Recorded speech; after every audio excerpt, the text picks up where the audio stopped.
Hello everyone, my name is Ilya, also known as fraumarta, and I am a coach and a co-founder of Good Luck Have Fun Spin&Go school. Today I'm making a video for GTOBase about how I use this tool. Well, there are a lot of ways of using GTOBase, but I've decided to show you how I use it to analyze hands. Not when I want a deep analysis, like very thorough analysis, but when I go over some hands that I've marked during a session and I want to sort of briefly analyze them after the game.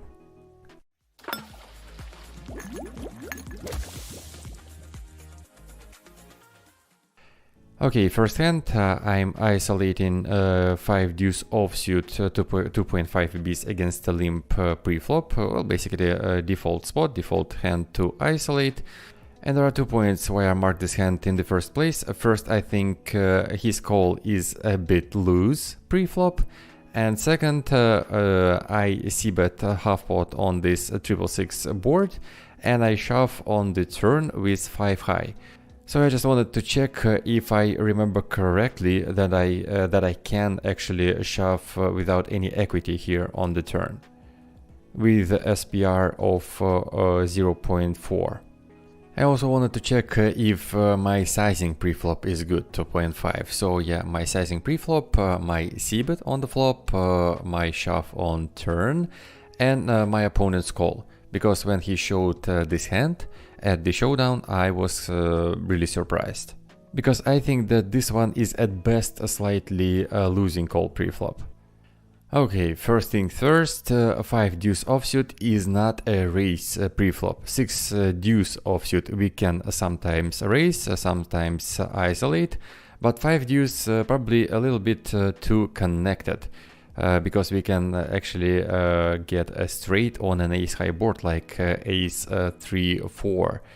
So we probably don't want to deprive our calling range or checking range of those hands. And as we see, all of those wheel combos we almost never isolate with. 6 deuce offsuit sometimes, 6-4 offsuit yes, 5 deuce offsuit never. And the difference in EV is pretty clear. It is actually very useful to remember which trashy offsuit hands we use in our isolating range. Okay, next on the flop we bet a lot, we bet almost everything and we prefer block bet. So yeah, it's a very good board for our range and we can bet everything using either a block bet or half pot bet. At 6 deuce offsuit we prefer a block bet. Oh, I'm sorry, this is quads. Let's see other trashy hands like 7-3 or 7-4 offsuit. We actually can mix between block betting and half pot betting.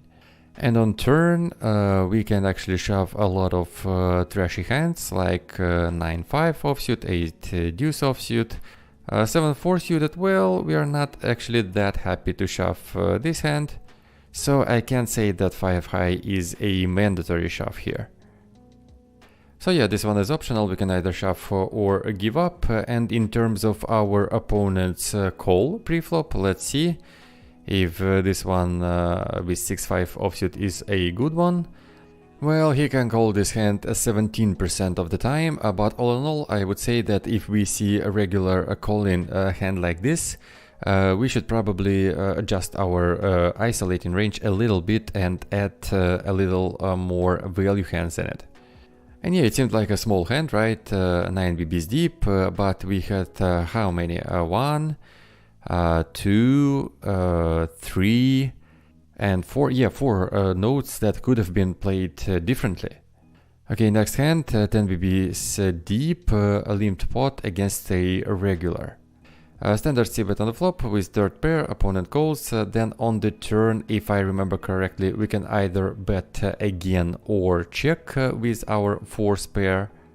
And I marked this hand to see if we can actually bet a hand like this on this texture as a part of our merge betting range. Or do we prefer hands like king high, for example? So the key points here, how often can we check third pairs on the flop, how aggressively we can bet with the merge range on the turn, and how our opponent should react on a double flush draw board with his open-enders. Against pot bet I'm sure it is fold, but against three quarters let's see. Okay, on the flop, as we see, we basically bet everything. The only hand we want to play as a check is pocket fours and maybe pocket jacks sometimes. And when our opponent calls and we get a double flush draw board on the turn, well, 5-4 we mostly check. We only bet a lot when we have a 5 of clubs and a 4 of diamonds. So we block both flush draws on the board. Then we can bet half pot or three quarters. All the other combos we mostly check. But in terms of EV, the difference is very low, 1.78 against 1.77. And we never use pot bet because of the SPR. That's interesting. I expected to see pot betting here. And if we bet three quarters, we fold out a lot of 5x combos, which is to be expected. And Jack 10 offsuit, even with a club and a diamond, is zero EV call. So yeah, up to the turn, everything is pretty much standard. And on the river, okay, Queen of Diamonds on the river, if I'm right, yes, Queen of Diamonds. We see no donkey range here. I was interested to see if he has any leading range here. Well, I didn't expect any actually, but you never know. With solvers, you never know. One of the flush draws completing and so on, but yeah, probably the idea is that he has to raise on the flop all of his Queen X combos, so he never leads here. Okay, how wide can we value bet on this river? We see that every 9x combo has at least a 70% equity, and we bet all of them. And we bluff around 40% of our air. Any Jack X combos with the diamond, for example, 10x combos with the diamond. And yeah, basically we only check some of 10 high combos, everything else we bet. 8-6 with an 8 of clubs, we can actually bet. Well, this one is optional, right? We are mixing. But yeah, we see that this board is so great for us, for our range, that we can actually even bluff with a hand like A6 with an 8 of clubs. Not a great one in terms of blockers.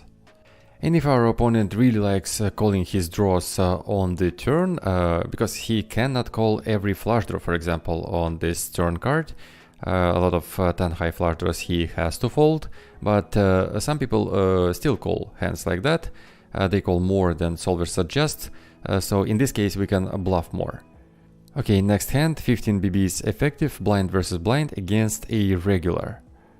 I raise 2.5, default sizing for me, then I block bet on the flop. I wanted to check if I can actually range bet this board. Villain calls, 5 of spades on the turn. I know that I don't have a lot of high equity hands on this turn in my small blind raising range. So I should also bluff sometimes with zero equity hands. But I'd say that the choice of suits is not that great. I mean, 9-10 of spades would be much better. Because then we unblock his backdoor flush draw floats. But in the heat of the moment I decided that there are a lot of hands I can actually fold out in his range, like 6-5, 5-4, all the flush draws, 10 high flush draws, jack high flush draws, and so on. So yeah, I've decided to bet all streets. And in terms of barreling 3 times, this hand actually looks fine, but I want to check myself. Okay, we can actually range bet on this flop using either block bet or a half pot bet on the turn with 10-9 suited. We only bet our flush draw combos, so we are not that interested in bluffing zero equity hands. But we actually check almost 80% of our range, and I didn't think about that at all during the hand. We actually prefer betting half pot as our main sizing on the turn, but even our top pairs we can't bet as much because the board is very dry. We can bet aces, we can bet ace king, king 10, king 9, but the rest of our top pair combos prefer pot controlling. And this is why we are also very picky when it comes to our bluffing combos. So yeah, in terms of EV, betting turn is definitely worse than checking. But if we decided to bet turn with hands like 10-9 of spades or 10-9 of diamonds, we continue bluffing. So now we unblock hands that he is going to play call, call, fold. And 10-9 of clubs we mostly check and give up. With all the other hands, without the club we bluff, with the club it's optional. We can either bet or check. So yeah, we basically don't want to block busted flush draws on the river. Next hand, button versus big blind against a regular again, and we have a flop of 9-9-8. First thing I want to check if I can bet here. As far as I remember, I can bet, or at least I'm indifferent with most of my ace-high combos, and I would mostly bet combos like ace-7, ace-6 and ace-5. Well, maybe with ace of clubs I'd prefer checking still.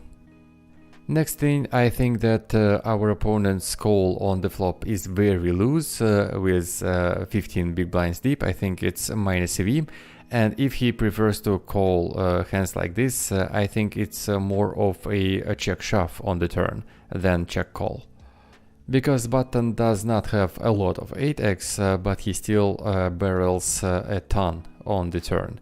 And as far as I remember, big blind can play without calls here at all, but let's see. Okay, first things first, our ace-high combos on the flop, as I said, they are mostly, I mean all of them are indifferent between betting and checking, and even with ace of clubs, if we have two overcards to the board, we mostly bet, and if we have one overcard to the board, we mostly check. And the rest of it looks fine and standard. Big blind has a much wider range, so he has to fold a lot against a bet. And we see that ace-5 offsuit is a pure fold without a club. With a 5 of clubs it's much closer, but still a minus EV. Well, it's almost break even, so by just this one hand we can assume that our opponent overfloats on the flop and we can barrel more against him on the turn.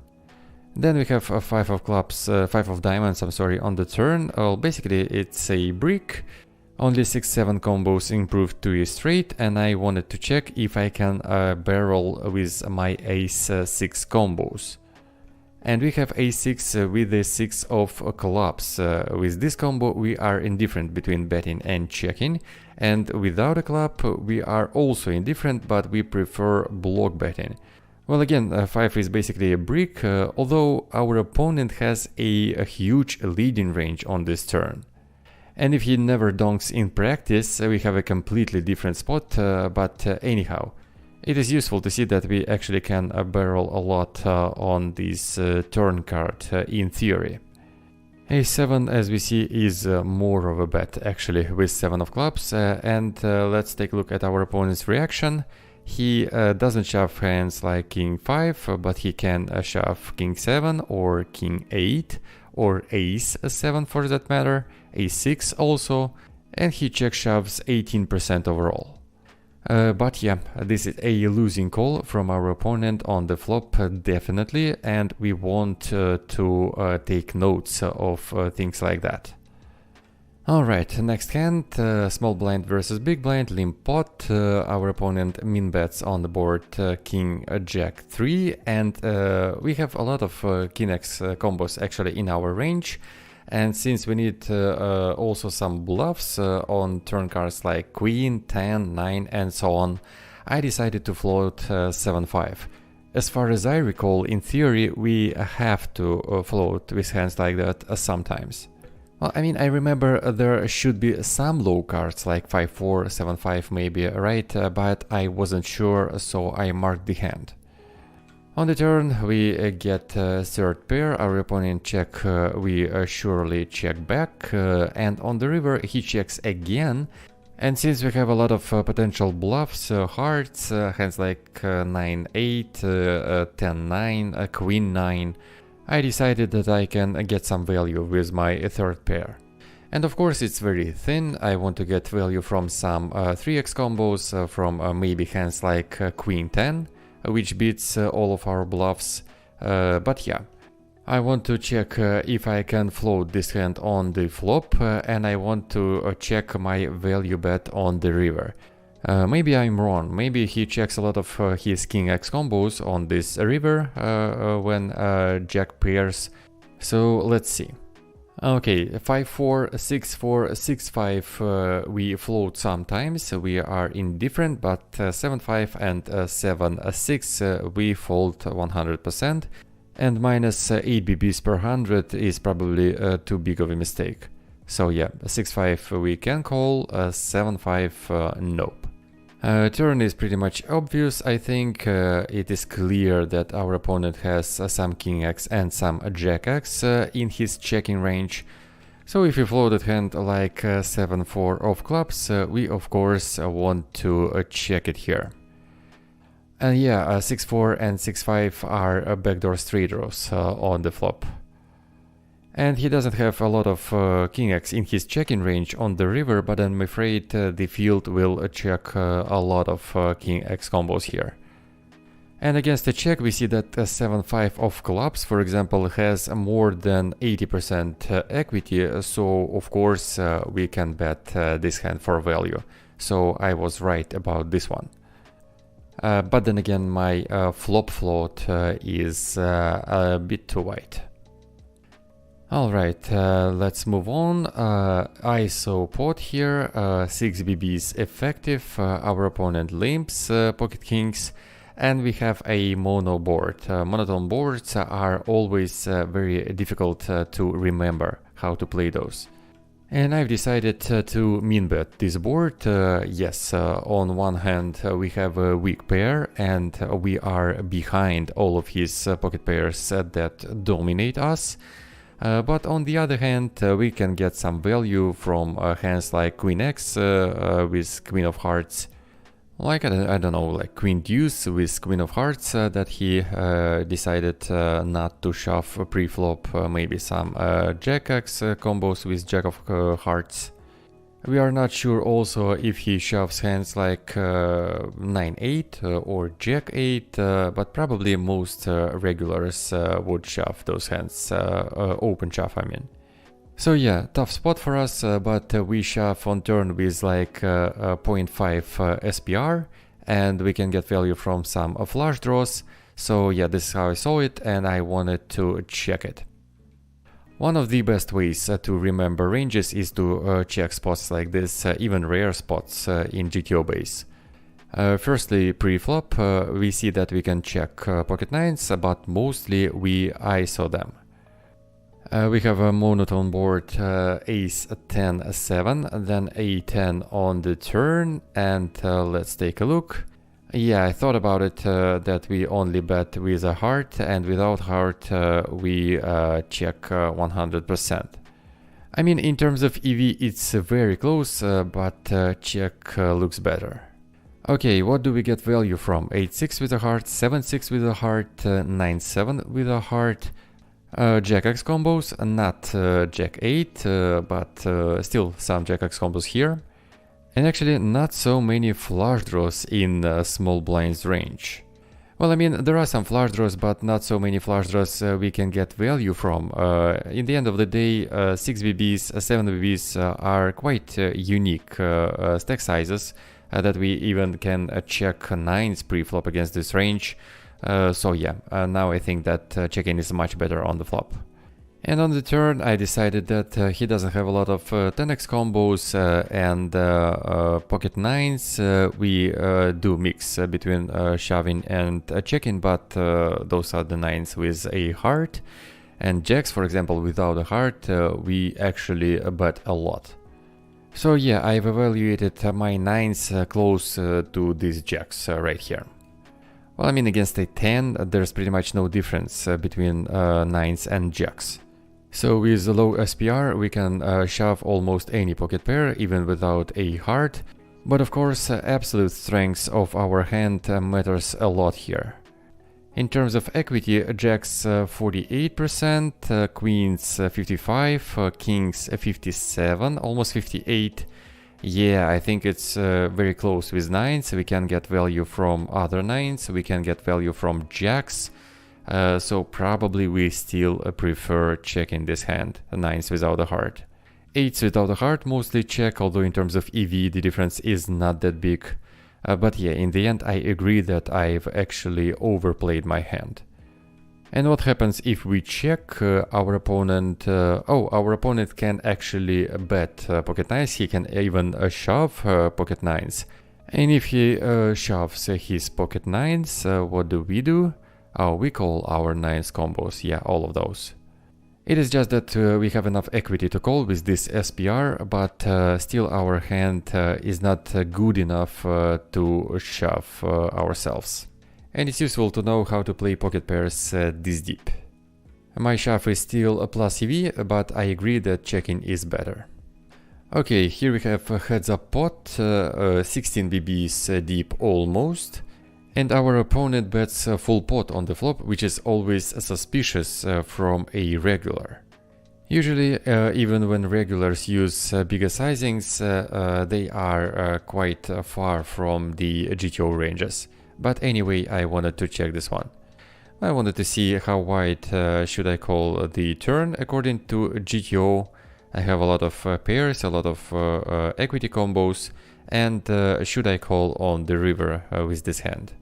In terms of my experience, according to GTO, it would be a break-even call, but against an actual player, it's different. Okay, let's see. First, I wanted to check a pot bet here from my opponent. Okay, he pot bets his over pairs and also best top pair combos. Ace queen, king queen, queen jack, and queen 10. Actually, queen 10 and queen jack have more equity because we don't have king queen and ace queen in our range anyways, but he has additional equity with queen jack and queen 10 combos. So he can pot bet more. And we almost never raise against this sizing. Okay, I expected 7 to be a really good turn card for a big blinds range, because when we call a pot bet on the flop, first of all we have a straight now with all of our 10-6 combos, and we call 10-6 on the flop with full weight. And also we have some sort of a range advantage, so to say, because our range is not polarized. Meaning that we never call trashy hands, I don't know, hands like Jack 3 off or 10-4 off, and our opponent has these hands in his range, at least at some frequency. So yeah, we actually have an advantage, and we can donk bet this board if you want to, but I would prefer checking my hand anyway. And it's interesting that our opponent decided to bet half pot, because usually people use 3/4 in a spot like this. But he went with a half pot, and against this sizing we can shove top pair plus straight draw, like queen 10, we can shove almost always, and the EV of shoving is better, as we see.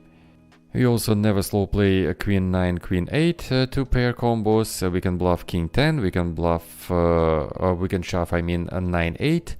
We sometimes shove our straights at 10-6, we never shove Jack 10. And deuce on the river is a brick, but not as bricky as it could be, because we still have, I mean, big blind has still hands like 9 deuce in his range, Well, maybe not too many combos, but still. Yeah, not so many combos, but we have queen deuce with full weight. And solver thinks that we should call queen 3 all the time, so solver assumes that we will never get 50% of calling range without all of our top pairs, and I agree on that. But when playing against a human, I think most of the human players would not bluff enough here. So against most of the human players playing 100s, it is more of a fold than call. But yeah, I wanted to check solver frequencies to see how we should react here, and solver says that we should call, and call is very profitable. But then again, many people prefer betting big with their value hands and betting small with their bluffs. And maybe if we play against a top regular of 250 stars or 500s on stars, then yeah, it is probably closer to a call. But against a 100s regular on GG, who probably has sizing tables, I prefer folding. Next spot, limped pot 14 BBs deep, 8, 5, 3, 2 suited cards. I decided to pot bet with a bluff, then I get open-ended straight draw on the turn, and I decided I want to bet half pot here. The thing is, my value hands, 8x combos and overpairs would still prefer betting half pot, I think, because if our opponent calls, we have an SPR of about 0.75 on the river, or maybe a little bigger. But anyhow, let's see if I'm right that we want to bet half pot with our value hands on the turn. Well, on the flop we bet big because the board is very coordinated and our overpairs prefer betting big, even queens and kings. And jack 4 we can use as a pot bet sometimes as well. Opponent check raises very rarely, mostly he check calls, and on the turn, yes, we can bet half pot a lot here. Let's see, our opponent has to fold against the half pot hands like 9-7, so just a gut shot. He calls or check shoves 8-6, pair plus gut shot. 9-6, double gut shot. I agree that sometimes maybe people can check shove this hand, but mostly they prefer check calling. 9-5 folds a lot, but I think people will overcall this hand. And yeah, I used to check a lot of my open-ended straight draws in spots like this, but we actually can bet a lot of those. Not so much, like 7-4 is still checking 100%, and I agree to check this hand with full weight. But jack 4 we can bet sometimes, and I prefer betting sometimes with this hand. So yeah, I like that I found this bet, and I didn't overvalue this open-ended straight draw.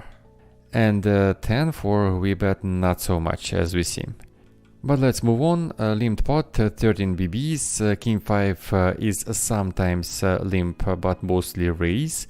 On the flop we can bet sometimes, we can check sometimes. On the turn opponent bets full pot, and I decided to call with my king high flush draw. And I like our opponent's line, this value bet to get value from king high combos weaker and to check back on the river. And I agree with his line. I just wonder how often can he actually bet that big on the turn, because he is not representing a lot of value hands on a 6 of spades. And I also want to know if we can check shove this hand on the turn against a pot bet. Okay, we don't see a lot of pot betting here, mostly 3/4, but it's a common thing not to bet full pot on the flush completing turn cards. And against a pot size bet, we don't want to shove king 5, we prefer calling. We can shove jack 6 suited, right, 2-pair combo, but we don't want to shove king 5. And against b75, we don't have any shoving range at all. It is very interesting that he decided to bet full pot, a very infrequent option. And on the river I think it's a standard check back for him. I would totally check this hand. And yeah, 100% check. And can I call a king high against the pot bet on the river?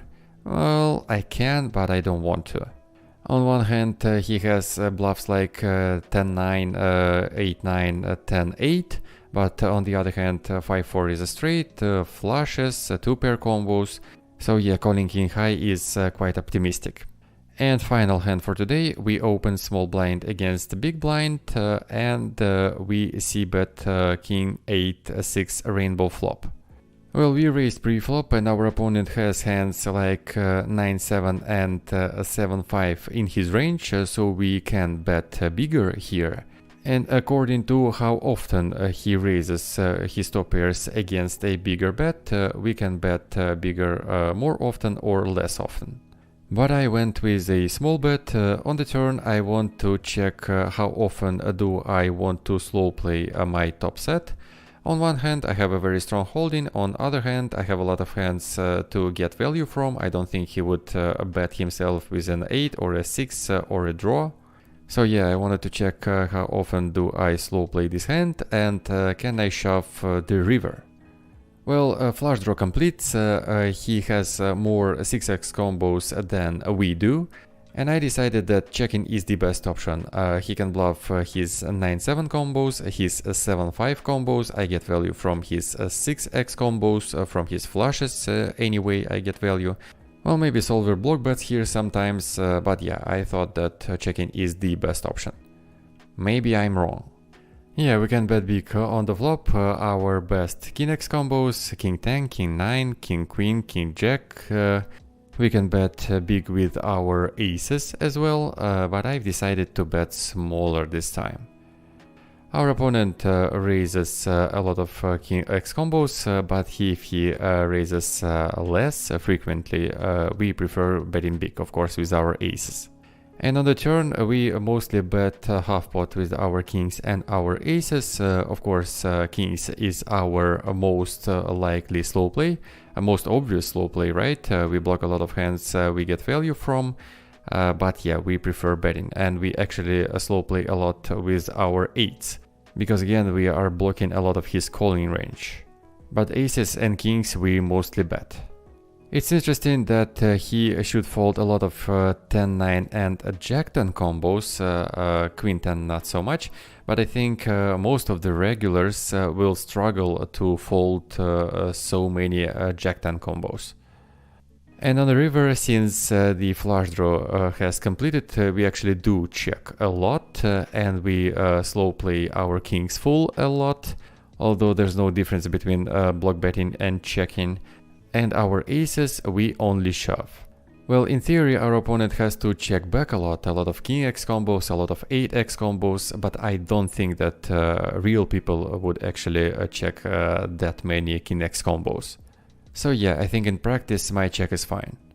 It's interesting, by the way, that a combo like king 7, which has more than 80% equity, he has to check a lot in theory, and I don't think that people would check as much.